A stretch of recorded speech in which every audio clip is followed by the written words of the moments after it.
მოგესალმებით მედია კავშირი ობიექტივიდან ალი ბაბაევი, პატრიციონალ მსმენელობა, მაყურებლობა, დღეს ჩვენი სტუმარი არის ქართული ოცნების ერთ-ერთი ლიდერი ზვიად ძიძიგური, ასევე ბატონი ზვიადი არის ქვემო ქართლში ქართული ოცნების კოორდინატორი. კეთილი იყოს თქვენი მობრძანება ბატონი ზვიად, ჩვენთან სტუმრად. მე მინდა აზერბაიჯანულ მოსახლეობასაც გავაგებინო, რომ დღეს Azerbaycan'ınızda salamlayıram aziz dostlar. Bugün bizim konağımız Kartuli Otsineban'ın lideri Ziyad Ciciguri'di.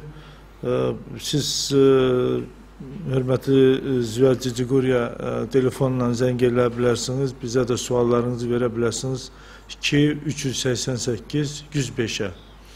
Ben söhbətə keçənətən mən bir neçə informasiya istəyirəm sizə verəm. Bugün bu həftə Gürcüstanda təzə Premier Minister tayin oldu. Bilirsiniz ki, Daxili İşlər Naziri Vanı Merabishvili oldu. Premier Minister onun yerinə Daxili İşlər Naziri Baço Axalaya, Müdafiə Naziri Dimitri Şaşkin, Təhsil Naziri, gene de deyirəm, 6-cı ministerdir, Xatiyə Tekanovici, qabaqdan işləyirdi, bu Polis Akademiyanın rektoruydu.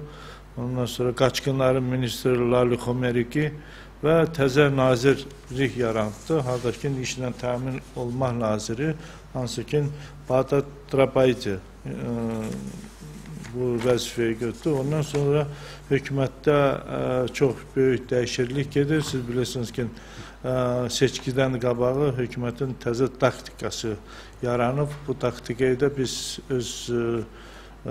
bu 3 ayda izləyəcəyik. Mən istəyirəm həm də bir neçə sual verirəm ki, siz bilirsiniz ki, 3 gündür Avroparlamentdə Gürcüstana göre çok büyük proses gedir. Ben isterdim bizim konağımız da bu suallara cevap verir ve özge suallar hansı ki bugün çok vacipti. Ona göre de bu informatiyonu ben alayım. Birinci sualımız hürmetli Ziyad Ciciguri'dir. Ciciguri, siz bilirsiniz ki Milli Hərəkətdə 80-ci illərdə gənc kimi gəldi. O Ziyad Gamsakurdyanın tərəfdarı idi və ondan sonra Ziyad Ciciguri demək olar ki, həbs oldu.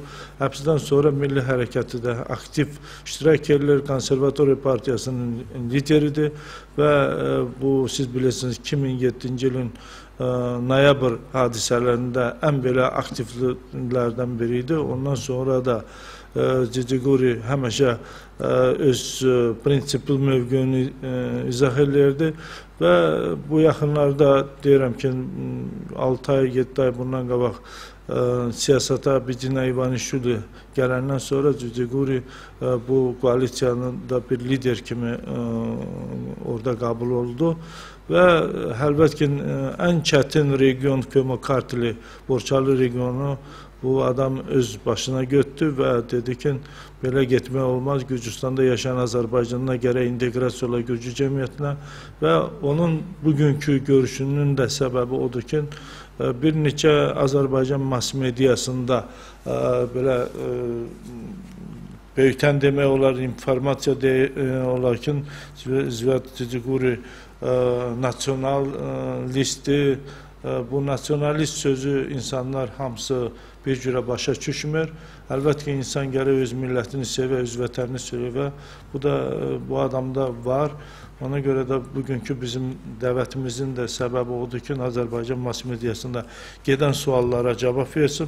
Hörmətli Ciciguri və sizlə barabarıq. Xahiş edirlər, deyilir, mən keçirəm Gürcü dilinə. Bax, buydu, sualınız varsa da kim bizi izləyir, zəng eləyə bilirsiniz 2-388-105. Biz imkan dairində lazım olsa Azərbaycan dilində siz sualı verəsiniz, mən onu Gürcü dilinə keçirərəm. Badon Ziyad Gavacani ჩვენ მსმენელებს ის პროცესები, ვინ ბრძანდა თქვენ Azərbaycan მოსახლეობას, Azərbaycan მსმენელებს ჩვენ გვიყურებს მთელი მსოფლიო.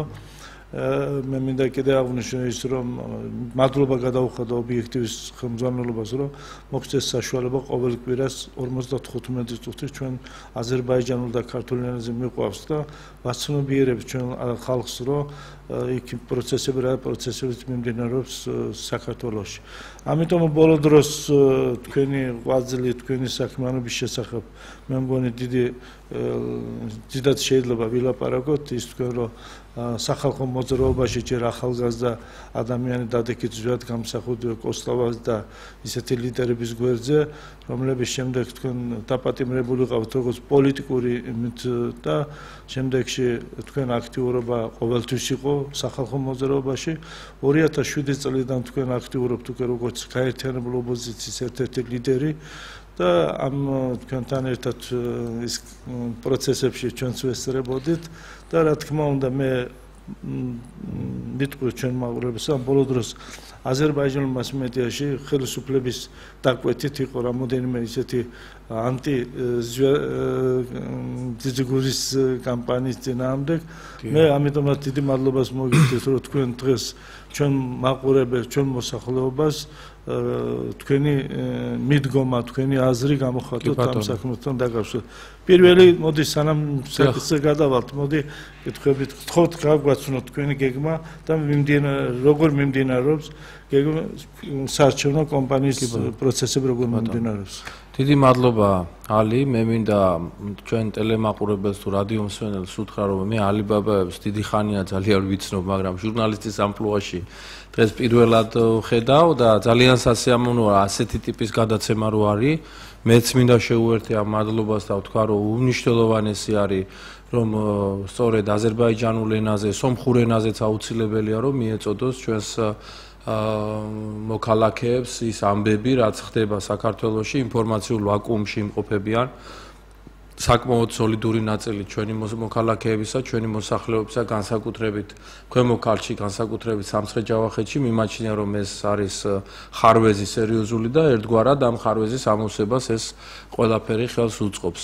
რაც შეეხება რა გეგმები აქვს ჩვენს პოლიტიკურ კოალიციას ქვემო ქართლში კონკრეტულად, მე ქვემო ქართლზე ვისაუბრებ, ვინაიდან სწორედ ქვემო ქართლში გახლავართ მე, ესე იგი, ჩართული პოლიტიკურ საქმიანობაში, პოლიტიკურმა საბჭომ და პირადად ბატონმა ბიზინა ივანიშვილმა მომცა დავალება მეც, ჩემს მეგობრებსაც კოალიციიდან, რომ გავეცნოთ იმ პრობლემებს, რომლებიც აწუხებს ქვემო ქართლის მოსახლეობას და განსაკუთრებით მე მინდა ხაზი გაუსვა ამას, ლაპარაკი არის აზერბაიჯანული მოსახლეობის პრობლემებზე, ვინაიდან მე არ დავმალავ და ვიტყვი, რომ ჩვენ ნაკლებად ვიცნობთ ვიცნობდით აზერბაიჯანული მოსახლეობის პრობლემებს, ვინაიდან ვერ ახერხებდა ოპოზიცია ვერასოდეს მისულიყო იმ პრობლემებამდე, რომელიც ამ ხალხს აწუხებს.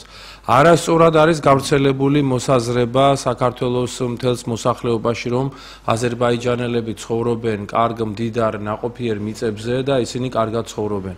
საშინელი მდგომარეობა რასაც მე ვხედავ, სწორედ აზერბაიჯანულ სოფლებში არის უსინდისო დამოკიდებულებები მიწების თვალსაზრისით, ფაქტიურად სოფლები მე ამ ზაფხულში, გაგანია ზაფხულში, ახლა შემიძლია ვთქვა, რომ ვისაც სოფელთან რამე შეხება აქვს და ვინც არ ლაპარაკობს დედალი ძროხა, მამალი ძროხა ასეთი ტერმინოლოგიით, იმ ადამიანებს შეუძლიათ კარგად წარმოიდგინონ, რას ნიშნავს დღეს დაბმული ძროხა საზროხეში და იქ რომ თივას ხმელს მიუტანდა ესე იგი ისე რომ კვებავდა მე ვნახე მარნეულის სოფლებში ასეთი ვიყავი საბირქენჩი სადაც არაერთი ალგეთის ახლოს სოფელი სადაც არაერთი ბოსელი მანახეს აზერბაიჯანელმა გლეხებმა სადაც მათ ძროხა დღეს ყავთ ბაგურკვებაზე უკვე გადაყვანილი იმიტომ რომ საძოვრები წართმეული აქვს საძოვრებია წართმეული სოფელი ირგანჩაიში უკვე დღეს კიდე ერთხელ შევიტანე უკვე რუსთავში ეკონომიკის სამინისტროს განყოფილებაში თუ რის საფუძველზე მიცეს იქაურ დეპუტატის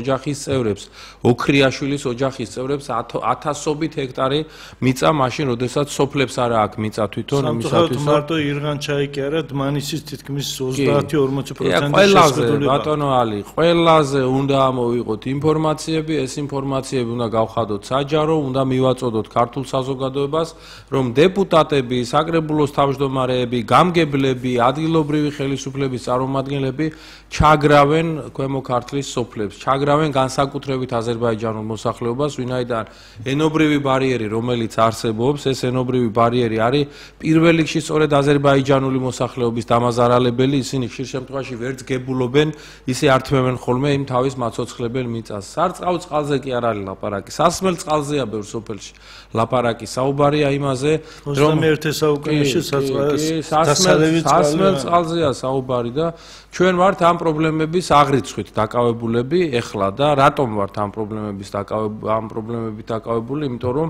პრემიერ-მინისტრი ბიძინა ივანიშვილი, ეს არის შემოდგომის პროექტი. შემოდგომაზე ეს ამბავი ასე იქნება. მას უნდა კონდეს მაგიდაზე უნდა ედოს უკვე პრობლემები, არა მარტო აღნუსხული, არამედ პრობლემების გადაწყვეტის გზებიც. ამიტომ ამ პრობლემების შესწავლის პროცესში ვიმყოფებით ჩვენ მიწების საკითხთან დაკავშირებით, სარწყავწყლებთან დაკავშირებით, უმუშევრობასთან დაკავშირებით, ამ ხელისუფლებების ბოროტად გამოყენებასთან დაკავშირებით და ასე შემდეგ. ვართ ამ პროცესებში ჩართული, ამიტომ ჩვენი პოლიტიკური კოალიციის საქმიანობა, რაც უფრო მეტად გააქტიურდება შტაბები, უნდა გითხრათ, რომ ხა შტაბებს უფრო უჭირთ ეხლა იქ ვიდრე დანარჩენ საქართველოში გასაგები მიზეზების გამო. იქ უფრო დიდია გავლენა ადგილობრივი ხელისუფლების და დაშინების თუნდაც გუშინ ავიღოთ, რომ გარდაბანში ოფისის დროს აზერბაიჯანულ ოჯახებში მივიდნენ, გააფრთხიlen, რომ თუ თქვენ გახვალთ იქა, სახლებსაც დაგინგრევთ და გადაგასახლებთ. ამას რო იძახეს სახელმწიფო ჩინოვნიკი. ამის მიუხედავად ხალხი მოვიდა.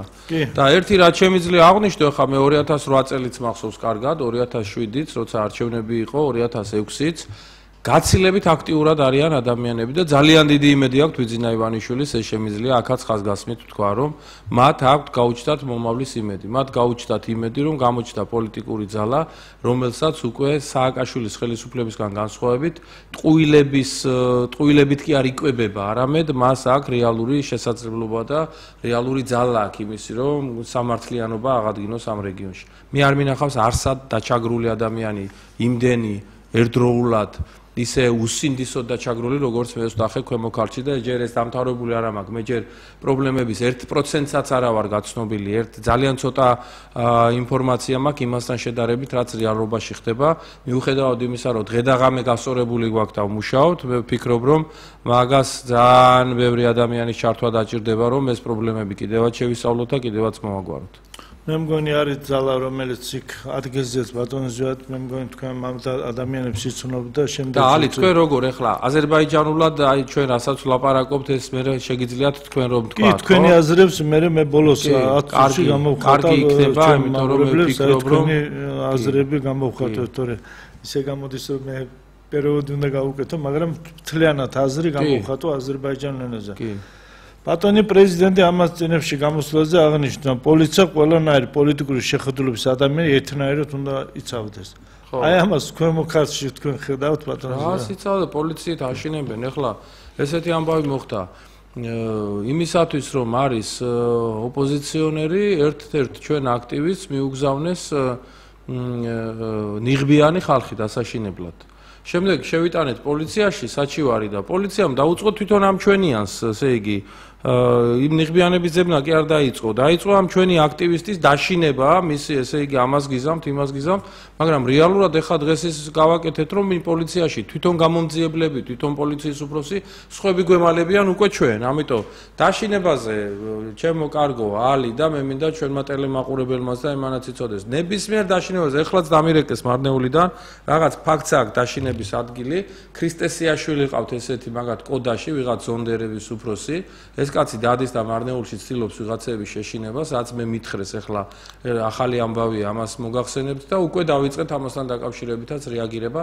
ყველა ფაქტზე იქნება ჩვენი მხრიდან უმწვავესი რეაგირება. არც ერთი ფაქტი არ იქნება დარჩენილი რეაგირების გარეშე და უნდა გითხრათ რომ რა უნდა ათასობით ადამიანს როგორ დააშინებენ 10,000 ადამიანს როგორ დააშინებენ ვერავისაც ვერ დააშინებენ თანაც ეს ადამიანები რო უკვე ნახეს რომ რაღაცა მზე გამოჩნდა ქართულ საზოგადოებაში რომ გამოჩნდა ბატონო ალი ჩვენ ოფისებში ტევა არ არის მოდის ხალხი მოდიან ძალიან მიხარია აზერბაიჯანელები მე ვეუბნები ჩემს მეგობრებს და თანამებრძოლებს ყველას ვეუბნები ჩვენი პრიორიტეტები იმ რაიონებში სადაც აზერბაიჯანელები არიან კომპაქტურად დასახლებული ჩვენი პრიორიტეტები არის სწორედ აზერბაიჯანელი ძმების პრობლემების მოგვარება ჩვენთვის არავინ არ იფიქროს ეხლა ეთნიკური ნიშნით რომ მოდი ქართველი კარგად იყოს ის სომეხი ცუდად იყოს აზერბაიჯანელი მოქალაქე უნდა იყოს მოქალაქე და მოქალაქეს აქვს თავისი უფლებები და ეს უფლებები უნდა იყოს დაცული და რა უფლებებია ეს უფლებები ისა რომ სოფელი რომელიც ცხოვრობს მეცხოველეობით მარტო და რომლის ირგვლივ საძოვრებია როცა შენ მოკიდებ ხელს და წაიღებ თელ ამ საძოვრებს და რაღაცა ეშმაკობით, ტყუილით, აფერისტობით ამათ რა მიწებს გამოტყუებს სოფელს და ჩაიდებ ჯიბეში ეს არის უსინდისობა და ეს არის იმ სოფლის უფლებების დარღვევა. ესეთია ირგანჩაი, ესეთია ამამლო, ესეთი არის ვაკე სოფელი, ესეთი არის ძალიან ბევრი დმანიში, ესეთი სოფლები არის ბოლნიში, ესეთი არის მარნეულში, ძალიან ბევრი პრობლემებია. თქვენ დაახლოებით 1-5% გაქვს შემოვლილი, მე მგონი. მე ცოტა მაქვს ჯერ შემოვლილი, მაგრამ თლიანად გაეცნობით, ჩვენ გვაქვს ინფორმაცია, ჩვენ გავიარეთ და წლების განმავლობაში ჩვენი ორგანიზაცია ამ საქმით არის. ყველა უნდა დავეხმაროთ ერთმანეთს. ამიტომაც მე მინდა ბატონ ზვიად კიდე ერთი-ორი ასეთი შეკითხვა მოგცეთ და აი ცნობილი სახეები თუ გამოჩნდა უკვე მარნეულის ან დმანისის ისეთი ავტორიტეტიანი ადამიანები რომლებიც ნამდვილად აი რაღაცა იმედით თვალეთ ბევრია ძალიან ისეთი ვინც გამოთქვა სურვილი რომ თვითონ აი ცნობილი ადამიანები საქართველოს მოქალაქეებისთვის აზერბაიჯანული მოსახლეობისთვისაც მე ჯერ არ დავასახელებ მათ ზარია გისმენთ გისმენთ გამარჯობათ გამარჯობათ ქალბატონო. რა უნდა გითხოთ ბატონო ზვიად? მათთვის ქვემო ქართლია ეგეთი მდგომარეობა თუ მთლიანად საქართველოში გვაქვს მე მგონი ეგეთი მდგომარეობა. მთელ საქართველოში ქალბატონო, ოღონდ ჩვენ ახლა ქვემო ქართლებს საუბრობთ უბრალოდ. დიახ, რა ქვია და მე მეორე კიდე ესეთი კითხვა მაქვს. აზერბაიჯანში საინგილოში რო ესეთი შევიწყებულია, რა ქვია, ქართველები, ამაზე რატო არ ასვამთ საკითხს? კი ბატონო, მოგახსენებთ. კარგი კითხვაა და მოგახსენებთ, რომ ჩვენ აზერბაიჯანთან გვაქვს ძალიან კეთილი მეზობლური და ძალიან მეგობრული ურთიერთდამოკიდებულება. ეს მეგობრული და კეთილი დამოკიდებულებები კიდე უფრო მეტად უნდა გაიზარდოს და კიდე უფრო კარგ კონდიციაზე უნდა გადავიდეს და მას შემდეგ რაც პოლიტიკური კოალიცია ქართული ოცნება მოვა ხელისუფლებაში ეს მეგობრობა კიდე უფრო მეტად გამტკიცდება. ამაში დარწმუნებული ვარ. მე მინდა გითხრათ რომ არის საკითხები რომელზედაც სამუშაოა ძალიან ბევრი. ხშირად ისმის ხოლმე საქართველოში საინგილოში არსებული მდგომარეობის შესახებ. არის ხოლმე დავით გარეჯას საკითხი რომელიც ასევე აქტუალურია. არის საკითხი მინგეჩაურის წყალსაცავის. მოდი ახლა აქეთ რო ვამბობთ, იქეთავს თქვა, ხო, ის მინგეჩაურის წყალსაცავი, რომლითაც ესე იგი მთელი აზერბაიჯანი ფაქტიურად სასმელი წყალი არის, რა მდგომარეობაშია და აქედან დაბინძურებული მიდის. ძალიან ბევრი საკითხები, ამიტომ ჩვენ მოდი ვთქვათ, რომ ამას არ შეიძლება, რომ რაღაცა ერთი კონკრეტული რაღაცა საკითხით უპასუხო, ეს არის აზერბაიჯანულ-ქართული ურთიერთობები, ამ ურთიერთობებში ჭირდება მოფრთხილება, ამ ურთიერთობებში ჭირდება გაღრმავება უფრო მეტად და ვფიქრობ, რომ ეს სწორედ ასე მოხდება მას შემდეგ. ეხლა დღეს რა ხდება რეალურად გეტყვით. დღეს ხდება ეს რომ წავა სააკაშვილი მარნეულში, წავა ბოლნიში, მივა, ეტყვის არჩევნების წინ ხმები გჭირდება და მოიტათ ხმები მოგვეცით, ამაზე არის საუბარი და სამაგიეროდ ყველა პრობლემას მოგიგვარებთ რომელიც არის. მე ატყუებენ ამ ადამიანებს უკვე 9 წელია და სწორედ აზერბაიჯანელები გამოდიან დღეს თავის სოფლებში და ის დამოკიდებულება რომელიც და ის პოზიცია რომელიც არის გავრცელებული მთელი საქართველოს მოსახლეობისთვის რომ აზერბაიჯანელები მხარს უჭერენ მიხეილ სააკაშვილს ეს არის აბსოლუტურად ტყუილი მინდა გითხრათ. არავინ მე ვერ ვნახე იქ ვერავინ მხარდამჭერი მიხეილ სააკაშვილის ხელისუფლების გარდა იმისა ვინც არის საკრებულოს წევრი ვინც არის ჩინოვნიკები რომლებიც შეკრულები არიან და რომლებიც ასევე ძარცვავენ თავიანთ აზერბაიჯანელ ძმებს და მე უნდა გითხრათ რომ ქართველებს კი არ მიაქვთ მარტო ეს მიწები რა იქ აზერბაიჯანელებიც ვნახე ძალიან ბევრი რომლებსაც ეს მიწები აქვს მიტაცებული და არაძლევენ და ამიტაცების უფლება მათ მისცა იმან რომ ისინი არიან დაახლოებულები სააკაშვილის ხელისუფლებასთან რა თქმა უნდა ასეთი ადამიანები არიან ხარდამჭერები მიხეილ სააკაშვილის. არის ისეთი ფაქტები ზუსტად ის აზერბაიჯანელების სახელზეა, მაგრამ პატრონი კიდე სხვა არის. გისმენთ? კი, რა თქმა უნდა. ალო, ბატონო. ეთერში ვარ? კი. მოგესალმებით. მოგესალმებით. გამარჯობათ, ქალბატონო. მე მინდა ჩემი აზრი გამოვთქვა, იქნება არ მოეწონოს ბატონ ზვიათს, მაგრამ ბოლომდე მომისმინოს. იცით რა, ეს ბიძინა ივანიშვილი მოგვივლინა ღმერთმა. მე არა ვარ ფანატიკოსი და ამას ამ ნიშნით ავლაპარაკობ, მაგრამ ჩვენ ეს ბოლო იმედია საქართველოსთვის. ამიტომ ძალიან ვაფრთხილებ მის გარემოცვას. ისე არ დაემართოს, როგორც დამართეს ზვიად გამსახურდიას. აი ეს არის ისეთი რამე, რომ ასე ადვილად გავიმარჯვებთ, თქვენ გამარჯვებული ვართ. ამის თქმა ძალიან ნაადრევია და ასე იოლად გამარჯვება მისაღწევი არ არის. და ნუ გავაკეთებთ ისე რომ რაღაც ხალხი ნაცარი შევაყაროთ ვინმეს. ჩვენი გამარჯვება ის იქნებოდა კეთილიანებად ამ ჩვენ საერთაშორისო ეს შეიძლება ბატონ ზვიას არ ეხება და მე ამას ძალიან გულწრფელად გეუბნებით და არავითარი ნიშნის მოგებით. რო იყვნენ ევროპაში და რო დადიან ამ სტრასბურგში მიდიან თუ კი იმათმა მოახერხეს იქ არა ფაქტები გვაქვს იმისთანა ამაზრდენი აღმაშფოთებელი ალბათ არც ერთი მასში არ არის რაც ჩვენთან ხდება.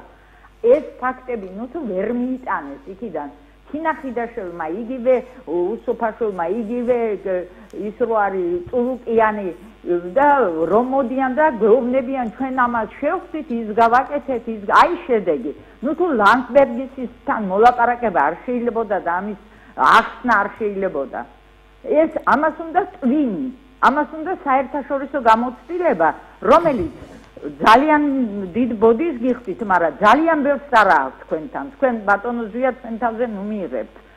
აი ძალიან ბევრს არა აქვს.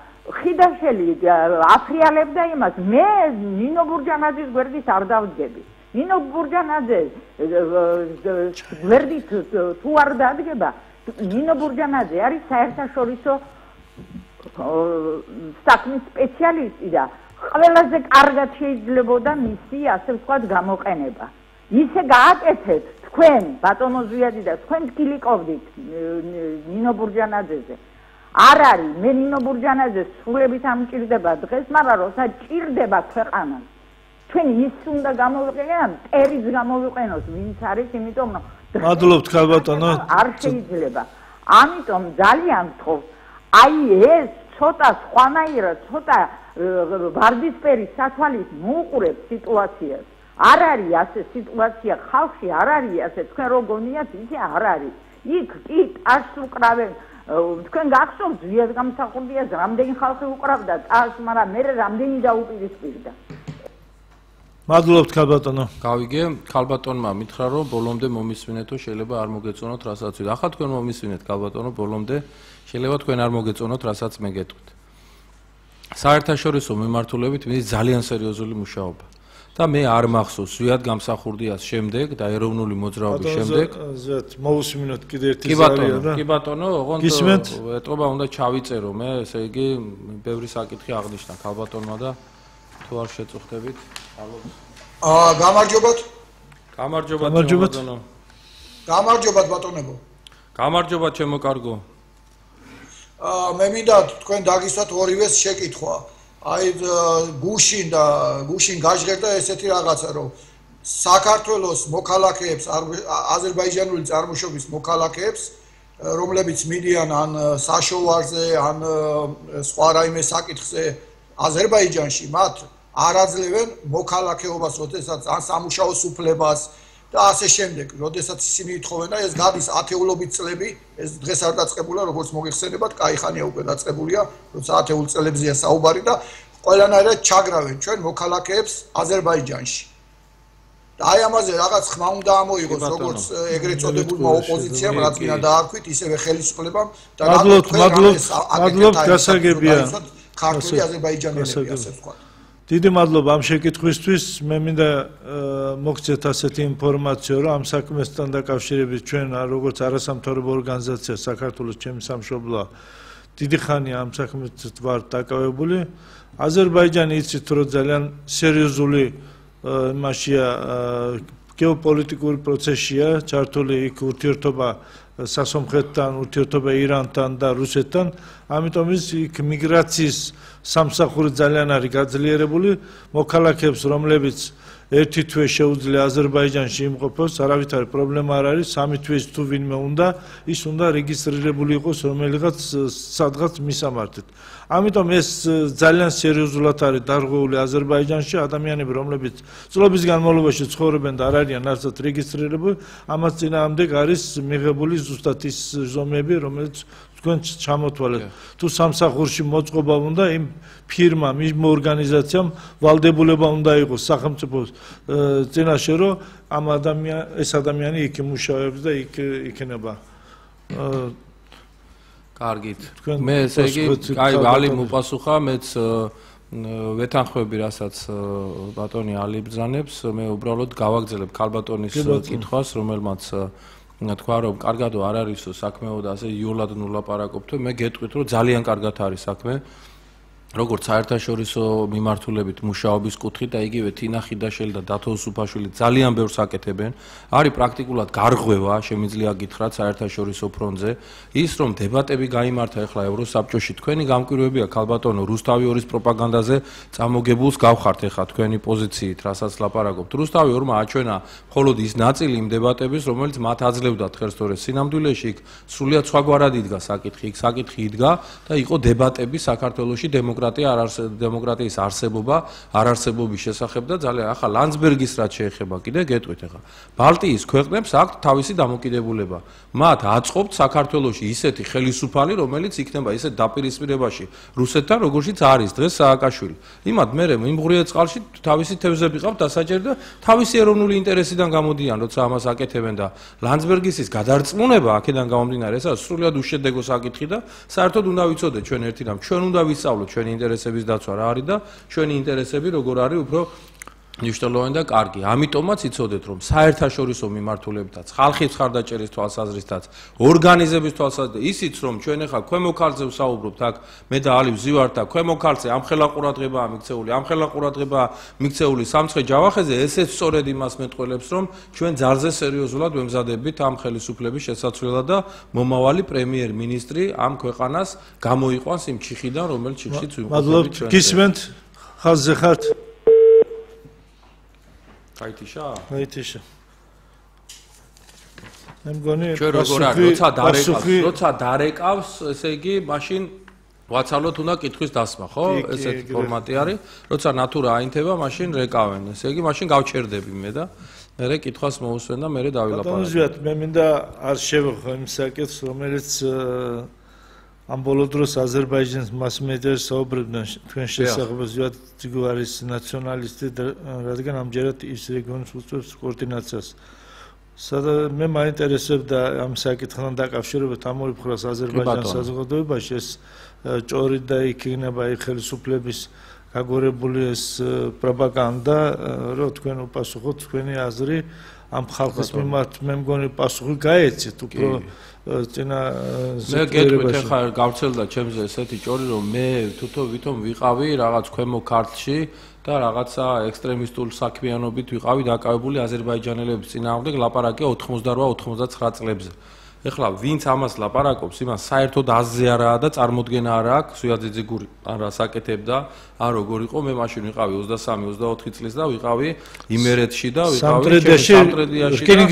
კი, ჩემი საქმეები მქონდა და ეხლა თუ ესეთი ბრალდებაზეა ლაპარაკი და თუ ენას ძვალი არ აქვს, მაშინ ერთ რამეს ვიტყვი, მაგის დამწერს ელემენტარულად სინდისი უნდა კონდეს, ხო, როცა ამბობს ესეთ ბრალდებას, როცა აყენებს, ეს არის ძალიან უსინდისო ბრალდება.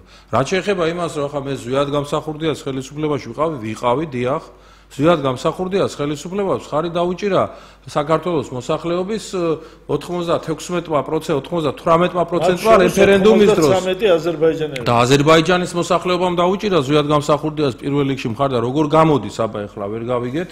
ესე იგი რა არის ამაში, რომ ზვიად გამსახურდიას ხელისუფლებაში რომ ვიყავი, ეს რას ნიშნავს? მაშინ აზერბაიჯანელი მოსახლეობაც რაღაც უჭერდა, ხარ თუ ზვიად გამსახურდია ასეთი ცუდი კაცი იყო. ეხლა არ არის ეს ლოგიკა არავით არის, მე შემიძლია უბრალოდ ამის პასუხად გითხრათ, რომ ჩვენთვის არის ძალზე მნიშვნელოვანი სწორედ აზერბაიჯანული მოსახლეობის პრობლემების შევისწავლოთ. ჩვენ დავიწყეთ და ბატონმა ალიმ კარგად იცის და დავიწყეთ უკვე დარიგება აზერბაიჯანულ ენაზე ნათარგმნი დეკლარაცია ქართული ოცნების, სადაც არის გამოყალიბებული. გაზეთი გამზადებულია უკვე, დადებულია, ახლა კორექტურად მთავრდება, დასაბეჭდად ვამზადებთ, ახლა აქედან რომ მივალ, უნდა ვნახო ეს გაზეთი და უნდა დავიწყო აზერბაიჯანულ ენაზე. ამას გარდა მე მინდა, ესე იგი, რაღაცა ინიციატივა მაქვს ესეთი, რომ აზერბაიჯანულად, სომხურად, რუსულად, ასევე რაღაცა თქვენ როგორც აკეთებთ საინფორმაციო გადაცემებს, მინდა რომ რაღაცა პოლიტიკური შეთავაზება გავაკეთოთ მასმედიის საშუალებებთან, რომ იყოს რა გაშუქებული ახლა რატომ უნდა აკლდეს ინფორმაცია დაუშვათ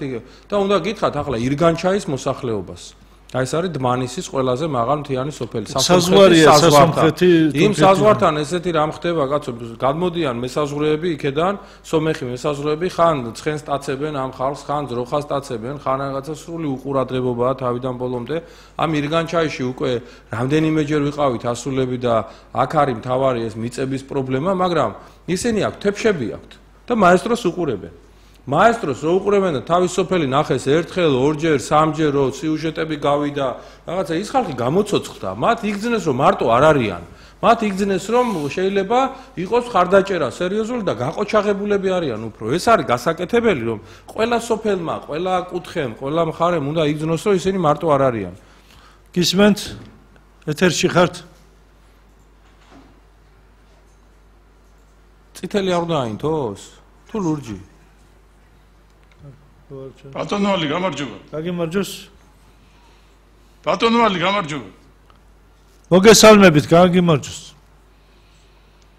მოგესალმები ბატონ ზვიაც. გაუმარჯოს, გაუმარჯოს, რომელი ხარ, კაცო? ეხლა ერთი საკითხი. საზღვარგარეთიდან გელაპარაკებით ბატონ ზვიაც. დიახ, ბატონო, გისმენთ. გერმანიიდან. სასიამოვნოა, ძალიან სასიამოვნოა. რო გვისმენთ. ლანცბერგის განცხადება არ არის გასაკვირი.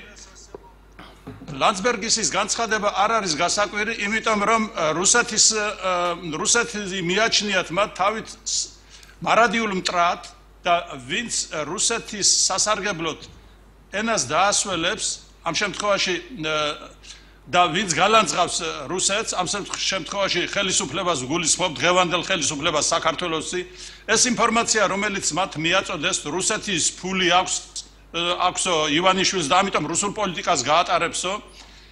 რა თქმა უნდა, ეს გარემოება განაწყობს ლანცბერგის დღევანდელი ქართული ხელისუფლების სასარგებლოდ, ანუ ივანიშვილის საწინააღმდეგოდ. გასაკვირი არაფერია და თუ რომელიმე ქალბატონს ეს უყვირს, ესე იგი ცოტა აკლია აზროვნებაში რაღაცეები. მეორე საკითხი.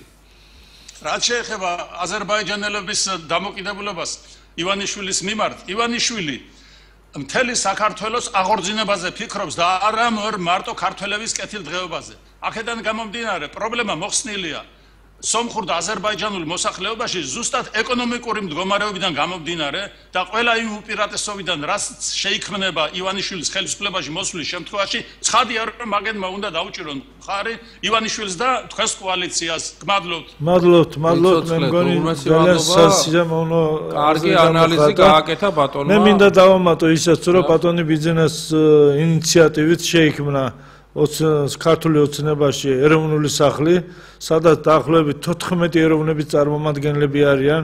იქ მიმდინარეობს სხვადასხვა ღონისძიებები, ეროვნული ტრადიციული ღონისძიებები, ესაც ძალიან დიდი იმას, რომ საქართველოში ეროვნული უმცირესობას ამ ბოლო დროს ყურადღება მაინც მოექცა. თუნდაც მე მინდა ბატონის ზვიათის ერთი აი თქვენ რამდენი წელია პოლიტიკური ორგანიზაცია ხელმძღვანელობდით და სულ მიტინგებზეც გვისმენია რომ სააკაშვილი აზერბაიჯანების პრეზიდენტია სამცხე აი თქვენ მეგონი ესაც გამოჩნდა იმით რომ თვითონ ოპოზიციური სპექტრი ამ რეგიონებისთვის ძალიან ლოიალურად უყურებდა.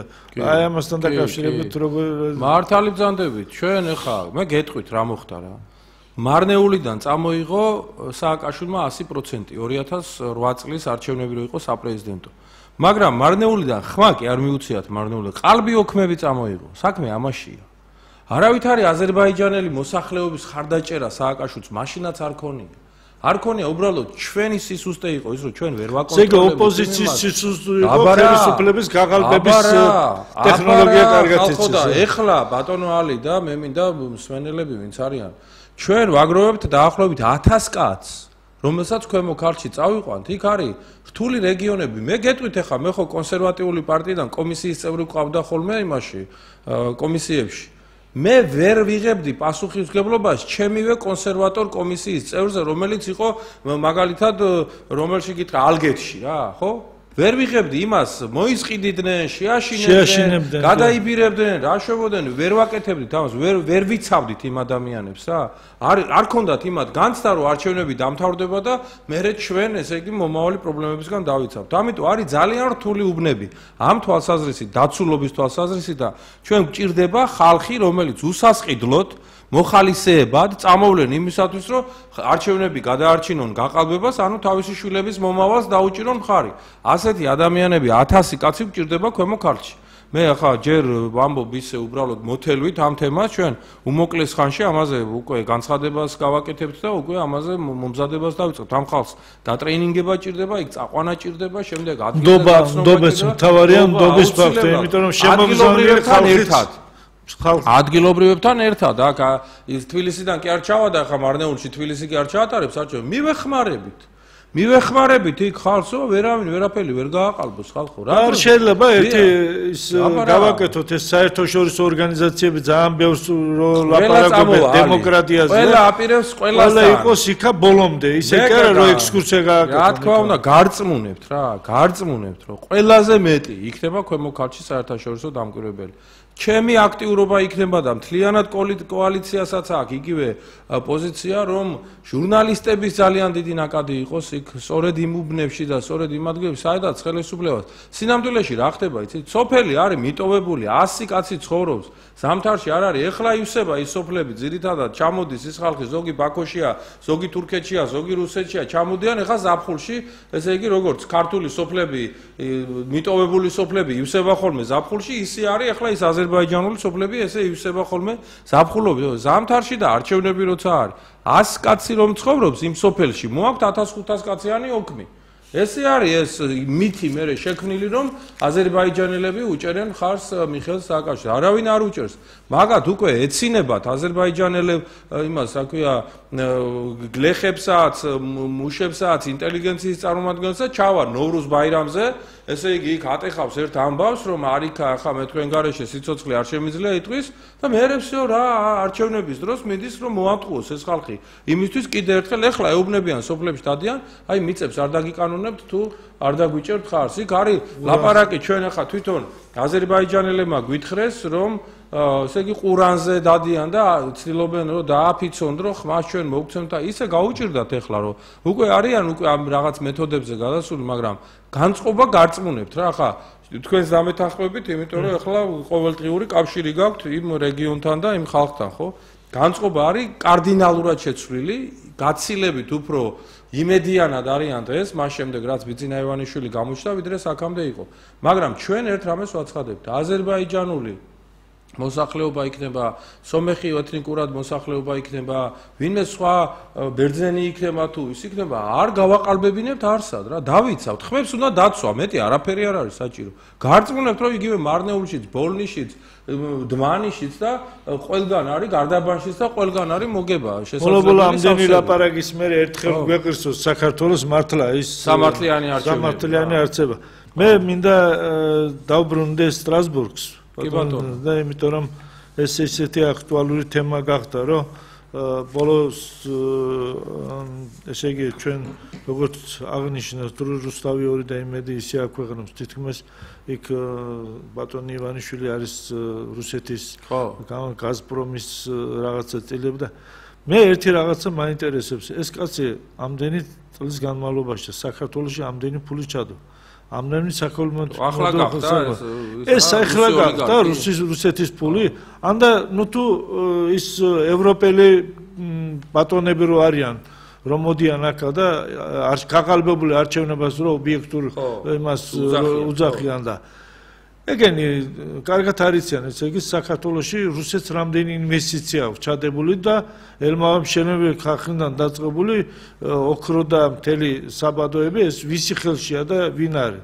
ეს უნდა გაითვალისწინონ ეს ყველაფერი და მე რა თქმა უნდა ამ საკითხთან დაკავშირებით თქვენი აზრი გამოხატეთ, მაგრამ დღეს აზერბაიჯანის მოსახლეობასაც ყველასაც აინტერესებს ის ჩარჩო კონვენცია, რომელიც თვითონ ევროპამ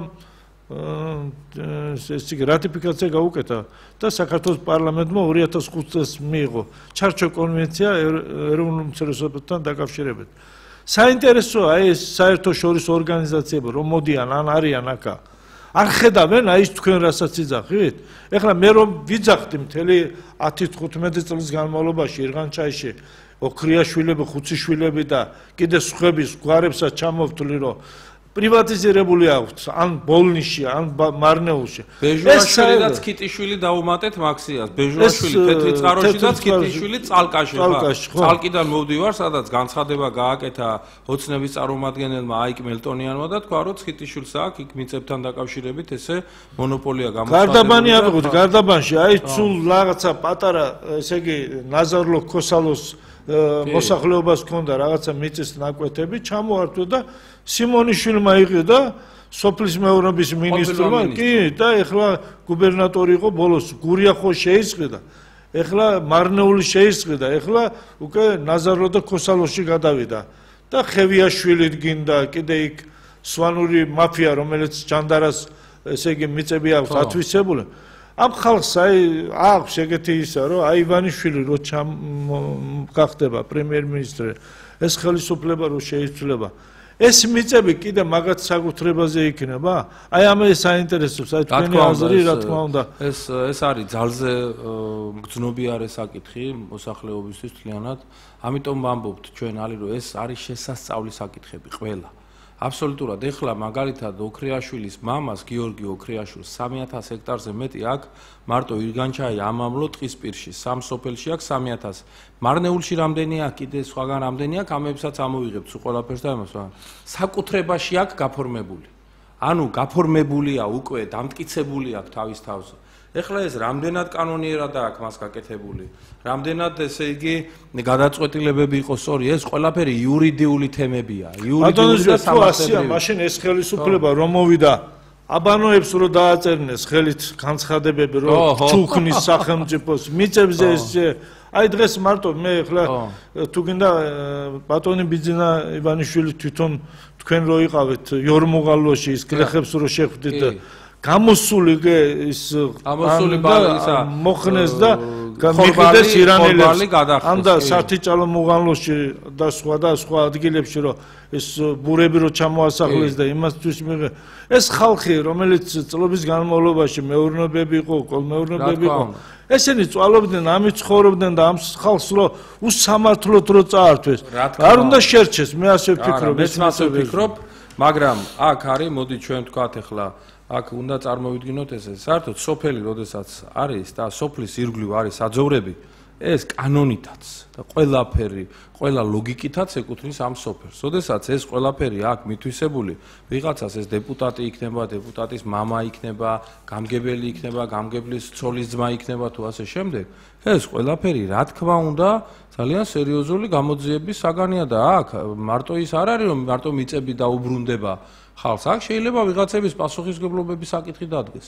იმიტომ რომ ეხლა შენ მე როცა სარგებლობ დაუშვათ იმითი რომ შენ ნაკლებად გესმის ჩემი ენა. სარგებლობ იმითი რომ შენ არ გცალია იმისთვის რომ ამას იურისტი აიყვანო ამის ფული არ აგაქვს რომ თავი დაიცვა. სარგებლობ იმითი რომ შენ ხარ მუდმივად რაღაცა ესე იგი მწყემსი ხარ და მუშაობ და ამითი მე ცხვირწინ შენ ამ მიწას აგაცლი უცებ ხო? ეს დანაშაულის ნიშნებს შეიცავს.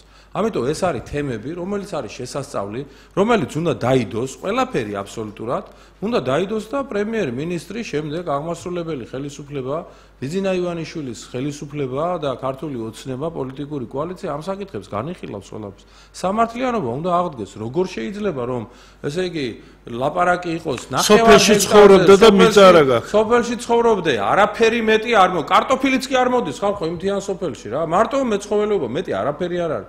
ისეთი ქვიანია მიწა, რომ მიწას ვერც დაამუშავებ, კარტოფილის დათესვა რო გინდოდეს, ვერ დათესავ, ისეთი არის და იქაც შენ ახლა მიწა არ გექნება და იმ მიწას ის ბობოლა ვიღაცა თვითონ ყიდულობს და მე გეუბნება რომ ჰექტარზე გადამიხადე რა ამდენი, კიდე იქეთ გადებს იმას. თითო სულ ცხوارზე 16 ლარს ახტევინებენ, ესე იგი სეზონზე რა. უფრო მეტსაც, ალი, უფრო მეტსაც ახტევინებენ და არის ესეთი და იმ ადამიანებს თვალით არ უნახავთ ეს 16 ლარი და 100 ლარი, ყველაზე მდიდარი ადამიანი არის პენსიონერი სოფელში. მეტი არა, ის 100 ლარი, რომელსაც ჩვენ ვამბობთ, სოფელი ფიზიკურად არ არის. დმანიში, ახლა დღეს წალკაში მითხრეს, რომ იმდენად უჭირსო ხალხს და იმდენად 20 თეთრად ყიდიან 1 კილო კარტოფილს, 20 თეთრად. 50 თეთრად აბარებენ 1 ლიტრ ძეს დმანიში, ასე სიმწრით რაღაცა ბულილი. იაშიკი პომიდორი 3 ლარზე ჩამოვა. ეგეთი ამბები ხდება ხალხო, ეგეთი ამბები ხდება და ეს ახლა როგორ შეიძლება რომ ჩვენ ყველანი ვიყოთ, ესე იგი ამას უყურებდეთ შორიდან და თან რა ხდება ერთი კიდე რაც არის ახლა. ხო არის სხვა რეგიონები. სხვა რეგიონებში ვერც გამგებელი ბედავს ამდენს. ვერც დეპუტატი ბედავს ამდენს, ვერც საკრებულოს თავმჯდომარე, ვერც პოლიციის უფროსი, ვერც კუდის უფროსი, ვერც პროკურორი ქვემო ქართლში რასაც ბედავენ. მე ახლა რასაც ჩემი თვალით უყურებ, ესაა რეალობა რა. იქ უბედავენ უფრო იოლად ამ ხალხს რა, უფრო ადვილად ჩაგრავენ, უფრო ადვილად ატყუებენ, უფრო ადვილად ესე იგი ცხვირწინ აცლიან ამას ყველაფერს და ეს არ შეიძლება ეს მოქალაქეს უფლებების დაცვა ჩვენ აბა რა გვინდა, სამართლიანობა გვინდა. სამართლიანი სახელმწიფო გვინდა, სამართლიანი სახელმწიფოსთვის ვემზადებით ყველანი და ეს არის ჩვენი განმანცხოვებელი. ბოლოს ერთი წუთი მინდა მოგცეთ, რომ რაც მიმართავთ აზერბაიჯანულ მოსახლეობას და საქართველოსში ქვემო ქართლში ბერძნებიც არიან, ყველა ეროვნების მას შორის სომხებიც არიან დაამბლომად და ყველას რას მიუძღოთ აქედან. მე კიდევ ერთხელ გაუსვამ ხაზს, რომ ქვემო ქართლში ჩემი საქმიანობა უკავშირდება პოლიტიკური საბჭოს გადაწყვეტილებას, რომ ყველა ის პრობლემა, რომელიც გააჩნია ქვემო ქართლის მოსახლეობას, იყოს აღრიცხული, იყოს აღწერილი, მისი პასპორტიზაცია გავაკეთოთ და ეს პრობლემების გადაჭრის გზები დავსახოთ. რათა შემდეგ კი არ დავიწყოთ იმაზე ფიქრი თუ როგორ უნდა მოვაგვაროთ ეს პრობლემები, არამედ ჩვენ აქედანვე როგორც მომავალმა ხელისუფლებამ, როგორც მომავალმა პრემიერ-მინისტრმა, ასე უნდა იცოდეს ბიძინა ივანიშვილმა, როგორ უნდა გადაწყვიტოს ეს პრობლემები, რომელიც არის ქვემო ქართლში. ჩვენ ამისთვის ვემზადებით ყველანი და ამაში დაგვჭირდება თითეული ადამიანის დახმარება, ვინც ამ რეგიონში ცხოვრობს და ვისთვისაც ძვირფასია. ბიძინა ივანიშვილს არაფერი არ ჭირდება ჩვენგან ხალხო. ბიძინა ივანიშვილს შეუძლია, რა ვიცი, აი რაც შეიძლება იოცნებოს ადამიანმა ყველაფერი თავისთვის აისრულოს და გააკეთოს. შეუძლია თავისი სოფელი აიღოს მთლიანად და წყნარ ოკეანეში, რომელიღაც კუნძულზე გადაიტანოს და იქ იცხოვროს მშვიდად და წყნარად, ამის შესაძლებლობა აქვს თავის სოფელთან ერთად. ეს შეუძლია. ამას ამგად ჩვენგან არაფერი არ ჭირდება. ერთადერთი რამ ჭირდება ჩვენგან, რომ ჩვენ თვითონ ჩვენივე პრობლემები ეს მოგვარებისთვის ხელი გავიღოთ და თითი გავანძრიოთ და რაღაცა გავაკეთოთ. ამიტომ საჭირო არის, რომ ყველამ ვიფიქროთ ჩვენი შვილების მომავალზე და მე უნდა მოგიწოდოთ უბრალოდ ყველას და გითხრათ, ვისაც რა პრობლემები გაქვთ, ვისაც როგორ წარმოგიდგენიათ, ვისაც რა ინფორმაციები გაქვთ ამ პრობლემებთან დაკავშირებით, ყველა პრობლემა არ არის ჩემი მონახვა რთული, მე მინდა მოგიწოდოთ, რომ ქვემო ქართლის ყველა ოფისში, ნებისმიერ ოფისში, ორშაბათს უკვე წალკის ოფისიც გაიხსნება და რეგიონის 7-ვე ოფისი იქნება მზად ამ პრობლემების მისაღებად, დასამუშავებლად და შემდეგ უკვე გამოსავალი გზების აძიებლად. ამიტომ დიდი სიყვარული იგრძნობა ქვემო ქართლის მოსახლეობისაგან ბიძინა ივანიშვილის პოლიტიკური კოალიციის მიმართ და ამ დიდ სიყვარულს აუცილებლად დიდი გამარჯვება მოყვება დარწმუნებული. დიდი მადლობა ბატონო ზვიად მობრძანებისათვის. დიდი მადლობა მოწვევისათვის. მე ახლა გადავალ თქვენ დღევანდელი შეხვედრას შევაჯამებ აზერბაიჯანულ ენაზე.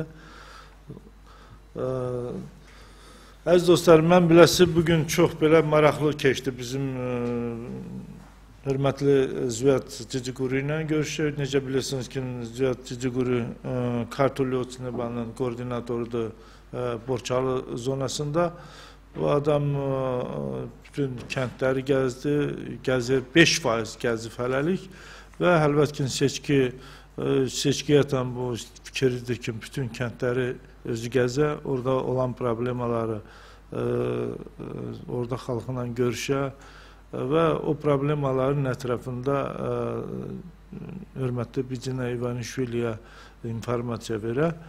Siz bilirsiniz ki, dünən Qardabanidə ofisi açıldı, Marinolda ofisi var, Bolnisidə, indi Calqada açılacaq, Tetriçqaruda açılıbdır və bu Rustavıda fəaliyyət görkəzir. Bu, mən istərdim ki, əlbəttə ki, bizim apardığımız bu proqrama maraqlı olarkən, o arada olan şayalar, orada dezinformasiyalar hamısı belə izah edilək. Bizim də var idi şübhəmiz ki, Ciciguri ola bilər vaxtı ilə o qüvvənin ətrafında idi, hansı qüvvə ki, onların arasında da olan insanlar hansı ki, Gürcüstan gücülərdən ötürü bu prosesdə iştirak edirdi, iştirak eləmirdi. Ancaq necə özü dedi ki, onda mən gənc idim, özdə Samtrediyada mən dəmir yolu uzeli bağlayırdım, onunla məşğul oldum. Heç Kömür kartildə nə problema var idi, bu Azərbaycanların da heç bir o boyda münasibətim də yox idi dedi. Və bununla mən istəyirəm deyəm ki, bu şayalar, bu informasiyalar hansı ki, Azərbaycan ictimaiyyətində olur. Bu da əlbəttə ki, iqtisadın bir dənə demək olar ki, tərəfindən belə propaganda maşınıdır ki, Zivət Qamsaqurdiyanın tərəfli olmaq, Zivət Cicigurinin nüfuzunu aşağı salmaq və biz bugün şahid olduğu ki, Zivət Ciciguri doğrudan da Kömür karteli regionunda olan problemaları öyrənib, özü də izah elədi bunu və orada nə perspektivə görünür, bizim suallarımıza da cavab verdi və əlbəttə ki, bugün bizə çox bir maraqlı da suallar verdilər, telefonla zənglər oldu, haradakı orada Azərbaycan-Gürcüstan münasibətindən söhbət getdi, orada Strasburqda Evro Birliyin iştirakında orada Gürcüstan mövqevini orada diqqətlə izləyənlər də bilirsiniz ki, orada hər tərəfli orada oldu ki, Gürcüstanda gedən seçki qabağı prosesləri izləyirlər, orada da maraqlıdır və Avropadan ötürü elə bu yaxınlarda parlamentinin prezidentinin buraya gəlməyi də onu sübut edilir ki, Gürcüstan doğrudan da regionda yox, bütün dünya ictimaiyyətində çox böyük nəsə də nəticə gözləyirlər ki, biz də əlbəttə ki, Gürcüstanda yaşayan Azərbaycanlar da Gürcü millətindən bərabər istəyirik ki, doğrudan da həyətdə bir düz əməlli seçki keçilsin, hər bir insan geçsin seçki idarəsində, orada öz səsini qeyd eləsin, o bizdən ötürü vacibdir, kimə verəcəksiniz. O demək olar ki, əsas bizdən ötürü ki, odur ki, insan öz səsini qorusun. Bu boyda falsifikasiya ilə bir kənddə 1500 adam qeydiyyatda da ancaq kənddə 100 adam yaşayır, amma 100%'lik səs vermək də bu da doğrudan da dünya standartına da layiqlidir. Əlbəttə ki, çox asılıdır beynəlxalq təşkilatlara da. Burada olanlar da o seçki vaxtı gedənlər də hansı ki, deyirlər ki, seçki çox demokrat keçdi. Bu da, onlar bu bir-iki özlərini alladır. Onunla da əlbəttə ki, dünya ictimaiyyəti də alladır. Lakin gərək obyektiv formada dünya ictimaiyyəti də gərək bilə seçki nə tür keçirdi. Mənə bu axırvada çox belə suallar verirlər, elə siyasatçılar, elə ictimaiyyətin nümayəndəlikin. Saakashvilinin axırıncı 2 yolla Azərbaycana vizitinin məsləhəti də odur ki, Azərbaycanın rəhbərliyinin münasibəti Gürcüstanda yaşayan Azərbaycanlılara ki, seçkidə Azərbaycanlar xahiş eləsin ki, burada yaşayan Azərbaycanlar hökumətə səs versin. Mən istəyirəm sizin studiyanızdan xahiş edirəm. O Azərbaycan təşkilatlara, o Azərbaycan nüfuzlu insanlara, istəyirsən burada, istəyirsən Azərbaycanda ki, xahiş edirəm elə Azərbaycan rəhbərliyində olan çinovniklərə də xahiş edirəm. Gürcüstanda yaşayan Azərbaycanların öz bu mövqesinə olmasınlar, toxunmasınlar. Qoy Gürcüstan vətəndaşlar, Azərbaycanlar dünyada olsa da birinci, Gürcüstanda olsa da birinci, demokrat diye kimi geçsinler, öz səslərini qeyd eləsinlər seçkim məntəqəsində və özü versin o insana hassasla.